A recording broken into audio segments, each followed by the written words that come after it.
နေညိုညိုလွမ်းတဲ့ဆွေးများမလို့ကျုပ်တို့ရဲ့ရွာလေးကသချင်းတွေဆိုချိန်တန်ပြီဆိုစပါးကင်းများမဲဆိုအိမ်ပြန်ချိန်ဆိုစနီးကြောလေးကကြို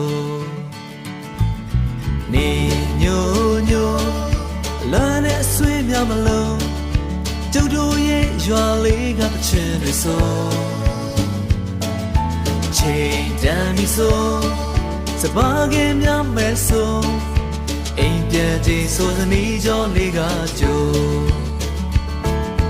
ကျုပ်တို့ရဲ့ရွာလေးငြိမ်းချမ်းတဲ့ရွာလေး